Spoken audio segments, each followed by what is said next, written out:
Seepage water ಏನು ಬರ್ತದೆ, ಈ ವಾಟ್ರನ್ನ ನಮ್ಮ ಊರಿಗೆ ಬೋರ್ವೆಲ್ ಏನು ನಾವು ಈ ಬೋರ್ ತೆಗೆಸಿ ವಾಟ್ರ್ ಸಪ್ಲೈ ಆಗ್ತಾಯಿದ್ದಾರೆ ನಮ್ಮ ಗ್ರಾಮಕ್ಕೆ, ಆ ಪಕ್ಕದಲ್ಲೇ ತಂದುಬಿಟ್ರು. ಅದನ್ನು ಕನೆಕ್ಟ್ ಕ್ಲೀನಾಗಿ ಕೊಟ್ಟಿದ್ರೆ ಇವತ್ತು ಈ ಪ್ರಾಬ್ಲಮ್ ಆಗ್ತಿರ್ಲಿಲ್ಲ. ಮತ್ತು ಜೊತೆಗೆ ಆ ಸೀಪೇಜ್ ವಾಟ್ರ್ ಬೋರ್ ಪಕ್ಕದಲ್ಲಿರೋದ್ರಿಂದನೇ ಆ ವಾಟ್ರ್ ಡೈರೆಕ್ಟಾಗಿ ಬೋರ್ ಒಳಗಡೆ ಹಿಡಿದು ಅದೇ ವಾಟ್ರ್ ಮತ್ತೆ ಕುಡಿಲಿಕ್ಕೆ ಸಪ್ಲೈ ಆಗಿ ಈ ಥರ ಪ್ರಾಬ್ಲಮ್ ಆಗಿದೆ.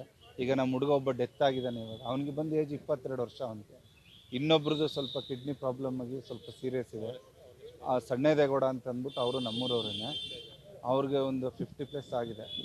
ಅದಲ್ಲದೆ ಈಗ ಇನ್ನು ಟೋಟಲಿ ಎಲ್ಲ ಹಾಸ್ಪಿಟ್ಲ್ಗಳಿಂದ ಒಂದು 48-50 ಜನಿಗೆ ಅಡ್ಮಿಟ್ ಆಗಿದ್ದಾರೆ. ಇವಾಗ ಕೆಲವರೆಲ್ಲ ಸ್ವಲ್ಪ ಬೇಗ ಅಂದರೆ ಯಾವಾಗ ಅವ್ರಿಗೆ ಲೂಸ್ ಮೋಷನ್ನು ಮತ್ತು ವಾಮಿಟ್ ಆದ ತಕ್ಷಣ ಕೇರ್ ತಗೊಂಡು ಯಾರು ಬಂದು ಅಡ್ಮಿಟ್ ಆಗಿದ್ದಾರೆ ಅವರೆಲ್ಲ ಸ್ವಲ್ಪ ಸೇಫ್ ಆಗಿದ್ದಾರೆ. ಇನ್ನು ಕೆಲವರು ನಮ್ಮ ಹಳ್ಳಿ ಗೊತ್ತಲ್ಲ ತಮಗೆ, ಅಲ್ಲೇ ಟ್ಯಾಬ್ ತೊಗೊಳ್ಳೋದು, ಅಂದರೆ ಈ ಥರ ಸಮಸ್ಯೆ ಆಗುತ್ತೆ ಅಂತ ಯಾರೂ ನಿರೀಕ್ಷೆ ಮಾಡಿರಲ್ಲ. ಆ ಟ್ಯಾಬ್ ತೊಗೊಂಡು ಇದರಿಂದ ಏನೋ ಸ್ವಲ್ಪ ಬೇಗ ಹೋಗುತ್ತೆ ಅನ್ನೋರು ಏನು ಮಾಡಿದ್ದಾರೆ, ಅದು ತುಂಬ ಸ್ವಲ್ಪ ಕೈ ಮೀರಿ ರಿಸ್ಕ್ ತೊಗೊಳಕ್ಕೆ ಹೋದಾಗ ಈ ಥರ ಪ್ರಾಬ್ಲಮ್ ಆಗಿದೆ ಒಂದು 3-4 ಜನಕ್ಕೆ.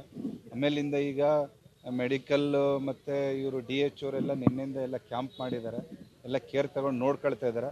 ಬಟ್ ಇದಾಗಕ್ಕೂ ಮುಂಚೆ ಮೂಡಾದವರು ಇದನ್ನೇನಾರು ಕ್ರಮ ವಹಿಸಿದರೆ ಈ ಅನಾಹುತ ನಮ್ಮ ಗ್ರಾಮದಲ್ಲಿ ಆಗ್ತಿರಲಿಲ್ಲ. ಇದಕ್ಕೆ ಮೂಡಾದವರೇ ನೇರ ಕಾರಣ.